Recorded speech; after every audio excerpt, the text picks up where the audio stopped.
সমগ্ৰ অসমতেই অতিবৃষ্টি অনাবানে জনসাধাৰণক কৰিছে জুৰুলা। আপোনাৰ ক্ষতি আৰু হবার বাকী নাই। পানী একদম আগবুক কঁকাল এনে হৈ গৈছে পানী, মাছ চবলৈ গুচি গৈছে। পুখুৰী একেবাৰে মাছ ওলাই গৈছে। মাছ চবলৈ গৈছে আৰু নাই, একো নাই তাতে, হয় নেকি? একোৱেই নাই, চব মাছ।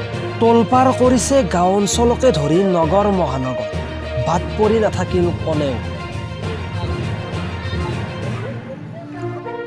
এফালে যদি খোৱা বোৱাকে ধৰি বাসস্থানৰ অসুবিধা, আনফালে আকৌ পথৰ ওপৰত একঁকাল পানী।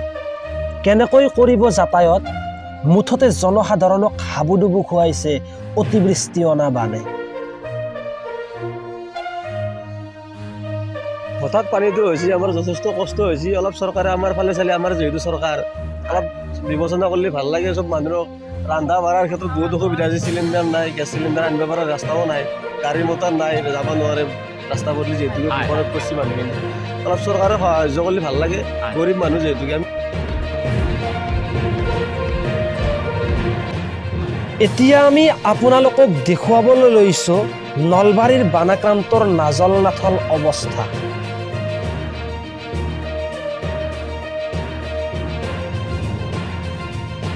কাৰোবাৰ যদি ঘৰৰ ভিতৰত পানী, আন কাৰোবাৰ আকৌ মুধত চুবগৈ পানীয়ে।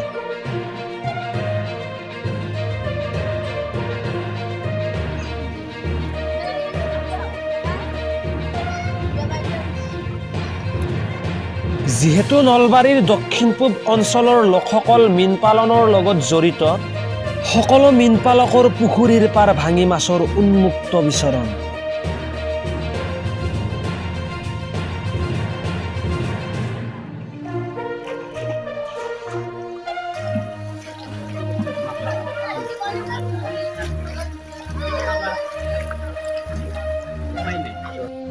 এফালে আকৌ পশুধন পালনৰ সমস্যা।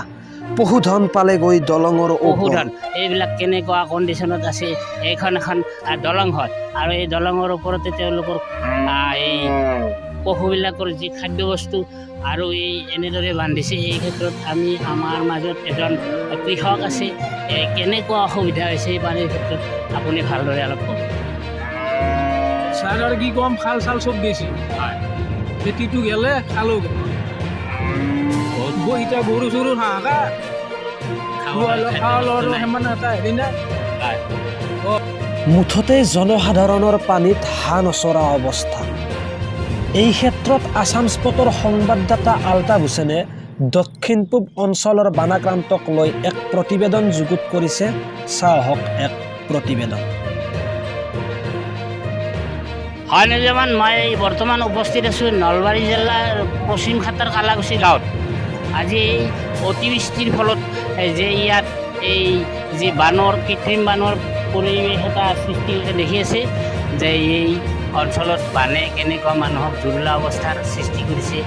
এওঁলোক কেনেকুৱা এটা ভাৰাক্ৰান্তিৰ সন্মুখীন হৈছে। পানীত হাঁহ নচৰা অৱস্থা হৈছে। আজি এওঁলোকে হাবুডুবুৰু খাইছে। এই ক্ষেত্ৰত আমাৰ ইয়াতে এজনী মহিলা আছে আৰু কেইজনমান ইয়াতে আমাৰ বয়োজ্যেষ্ঠ দাদা আছে। তেখেতসকলৰ পৰা মতামত ল'ম আমি ক্ৰমান্বয়ে। ক'ব বাইদেউ, আপোনাৰ ইয়াতে কেনেকুৱা অসুবিধা হৈছে, এই যে বানপানী হৈছে? আমাৰ ইয়াতে বানপানী, মাছ চাছ চব উঠি গৈছে, একো নাই। ফিচাৰী আছিলে ফিচাৰী আছিল আমাৰ 10 বিঘা মাটিৰ ফিচাৰী, তল গৈছে, একো নাই। আৰু সেইফালে তল গৈছে নেকি? গোটাই তল গৈছে। ৰন্ধা বঢ়া কেনেকৈ কৰিছে? নায়ে পুৱাৰ পৰা চাহ খাই আছোঁ বিস্কুট দি। একো খোৱাই নাই। আমি এখেতৰ পৰা অলপ জানিব বিচাৰিম, বানপানী যিটো হৈছে আপোনাৰ কেনে সমস্যা হৈছে আৰু ওচৰৰ মানুহখিনিৰ। আমাৰ ৰন্ধা বঢ়াৰ যিহেতু ৰন্ধা বঢ়াৰে অসুবিধা হৈছে, আৰু এইটো ফিচাৰী মোৰ, হয়। এই ফিচাৰীটো আৰু এইখন দোকান, এতিয়া বৰ্তমান দোকান খুলিবই পৰা নাই, এনেকুৱা অৱস্থা। এই ফিচাৰীত আপুনি কিমান মানে অৰ্থ ব্যয় কৰিছিলে মাছ দিবৰ কাৰণে পইচা? মোটামুটি 35,000 মান টকাৰ মাছ। হয়, আপোনালোকে প্ৰত্যক্ষ কৰি আছে যে এই অঞ্চলত যি অতিবৃষ্টিৰ ফলত যি হোৱা এই পানী, এই পানীয়ে এতিয়া আচল যি বান তাতকৈ সমস্যাৰ সৃষ্টি কৰি আছে। যিয়ে নহওক, এই ক্ষেত্ৰত আমাৰ সামাজিক ব্যক্তি আমাৰ মাজত এই অঞ্চলৰে অভিজ্ঞ ব্যক্তি এজন আছে। এই বিষয়ে মানুহৰ যি যাতনা হৈছে আজি পানীৰ ফলত, তেখেতে ভালদৰে আমাক কিছু ক'ব। আছাম স্পট নিজৰ চেনেলৰ জৰিয়তে ক'বলৈ পাই আমাৰ অঞ্চলবাসীয়ে হয় সুখী অনুভৱ কৰিছে। হয় এই সমস্যাটো আজিৰ সমস্যা নহয়, হয় দীৰ্ঘকালীন সমস্যা।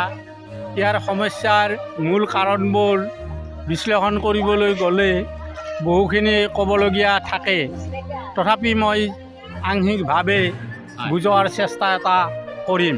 হয় নলবাৰী জিলাৰ একেবাৰে দক্ষিণ অন্তৰত অৱস্থিত পশ্চিমঘাটাৰ কালাগুচি, দেহৰ কালাগুচি, চেৰাবাৰী, মাকালদবা, হয় গংগাপুৰ, মুভেনী এই অঞ্চল প্লাবিত হয়। ইয়াৰ মূল কাৰণ নলবাৰী অঞ্চলৰ পানী নিয়ন্ত্ৰণ কৰি পাগলদিয়াত পেলাব নোৱাৰা কাৰণে। হয় সেয়েহে এই অঞ্চলৰ পানীসমূহ ইয়ালৈ নামি আহি প্ৰবল বানৰ সৃষ্টি কৰে। হয় এই কৃত্ৰিম বানে মানুহৰ যি সমস্যাৰ সৃষ্টি কৰিছে, ইয়াত থকা ফিচাৰীসমূহ হয় সকলো উটি যোৱাৰ পাছত এতিয়া আকৌ ঘৰ দুৱাৰো প্লাবিত হৈ মানুহ থকা আৰু খোৱাৰ যন্ত্ৰণা হৈ পৰিছে। হয় এই নিউজ চেনেলৰ জৰিয়তে মই জনাব বিচাৰিছোঁ যে ইয়াৰ তৎকালীন সুব্যৱস্থা এটা লোৱাৰ সিদ্ধান্ত লয়, এই মোৰ কামনা। হয় এই ক্ষেত্ৰত চৰকাৰক আপুনি যিহেতু চৰকাৰ আমাৰে নিৰ্বাচিত জননেতা, চৰকাৰক কি অনুৰোধ কৰিব ৰাইজৰ হকে? মই চৰকাৰৰ ফালৰ অনুৰোধ এটাই জনাওঁ, এই অঞ্চলত পৰ্যবেক্ষণ কৰি হয় এই অঞ্চলৰ ৰাইজ মোৰ কি অৱস্থা হৈছে ইয়াৰ ওপৰত বিহিত ব্যৱস্থা কৰি ৰিলিফ নতুবা অন্য যি সাহাৰ্য দিব পাৰে তাৰ কাৰণে মই এটা অনুৰোধ জনাইছোঁ। আৰু প্ৰায় মানুহৰে এই অঞ্চলৰ ফিচাৰী আছিল, এতিয়া ফিচাৰী কোনেও ৰক্ষা কৰিব পৰা নাই। সকলো মাছ ইয়াৰ কোটি কোটি টকা ইয়াৰ পৰা ক্ষতি হৈ গৈছে। হয়। গতিকে মানুহৰ পৰৱৰ্তী কি অৱস্থাত পৰিণত হয় সেই বিষয়ে মই অনুভৱ কৰিব নোৱাৰি।